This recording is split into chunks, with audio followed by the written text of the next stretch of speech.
এক সময়ের কথা, এক নিরিবিলি গ্রামে, যা ছিল সবুজ অরণ্য ও ঝকঝকে নদীর মাঝে ঘেরা, সেখানে বাস করত দুই কৌতূহলী শিশু, তারা ও রোহন।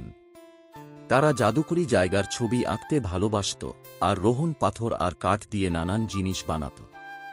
তারা প্রায়ই এমন এক জায়গার স্বপ্ন দেখত, যেখানে রয়েছে অভাবনীয় সব বিস্ময়। একদিন সকালে তারা দুইজন বনে আগের চেয়ে আরও গভীরে ঢুকে পড়ল। একটি পুরনো বটগাছের নিচ দিয়ে হেঁটে যাওয়ার সময় রোহন হঠাৎ লক্ষ্য করল এক চকচকে রূপালী পাথর গাছের শিকটে বসে আছে। তারা এটা দেখো, রোহন চিৎকার করল। তারা পাথরটি ছুঁড়েই বুঝতে পারল কিছু অদ্ভুত ঘটছে। হালকা বাতাস বইল, আর এক মৃদু কণ্ঠস্বর কানে এলো, যারা বিস্ময়ে বিশ্বাস করে তারা প্রবেশ করতে পারে সিলভার কান্ট্রিতে। এক ঝলকে চারপাশে রূপালী কুয়াশা ছেয়ে গেল।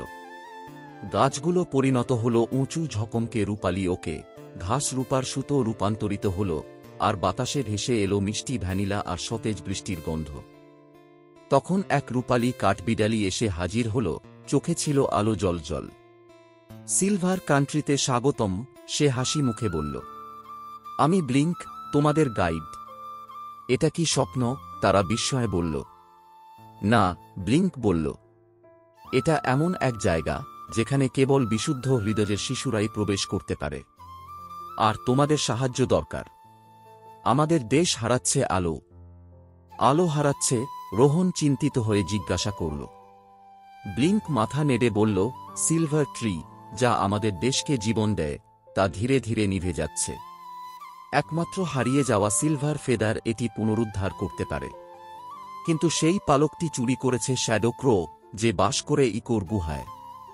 তারা ও রোহন একে অপরের দিকে তাকিয়ে বলল, আমরা সাহায্য করব।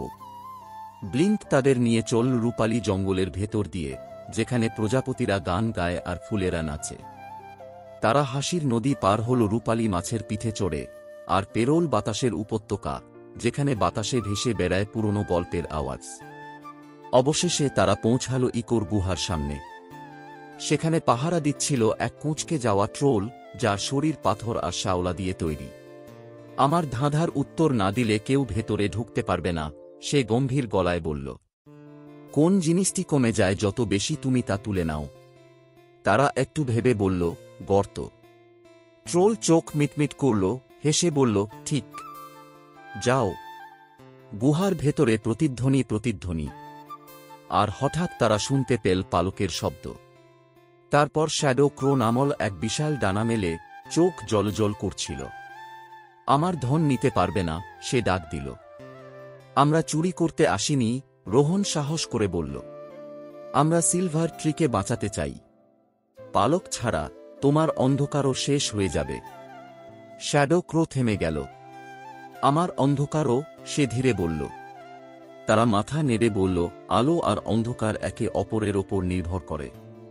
কিছুক্ষণ চুপ থেকে শ্যাডো ক্রো তার ডানা মেলে দিল, আর এক ঝলকে রূপালী পালকটি তারার হাতে পড়ে গেল। যাও, দেশটাকে বাঁচাও, সে বলল। ব্লিঙ্ক সামনে সামনে চলে, আর তারা দৌড়ে ফিরে এল সিলভার ট্রির কাছে। তারা পালকটি ট্রির উপরের শাখায় রাখতেই পুরো গাছ জ্বলে উঠল, আর পুরো দেশ ঝলমল করে উঠল তার রূপালী আলোয়। তোমরা আমাদের বাঁচিয়েছ, ব্লিঙ্ক খুশিতে বলল। চারপাশে পশু পাখিরা আনন্দে নাচতে লাগল, আর আকাশে রঙিন আলোর ঝলকানি ছড়িয়ে পড়ল। সিলভার কান্ট্রি আবার জীবন্ত। তখন হাজির হলেন রূপার রানী, এক চাঁদের আলোতে মোড়ানো সুন্দরী নারী। তোমরা প্রকৃত বীর, তিনি বললেন। তোমরা আবার ফিরে আসতে পারো, যখন পৃথিবী আবার জাদুর প্রয়োজন বোধ করবে। এক ঝলকে তারা ও রোহন নিজেদের সেই পুরনো বটগাছের নিচে ফিরে পেল। রূপালী পাথরটি তখনও আলো ছড়াচ্ছিল।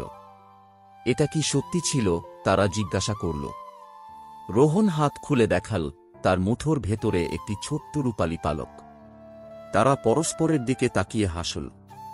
তারা জানত সিলভার কান্ট্রি ছিল সত্যি, আর একদিন তারা নিশ্চয়ই আবার ফিরে যাবে।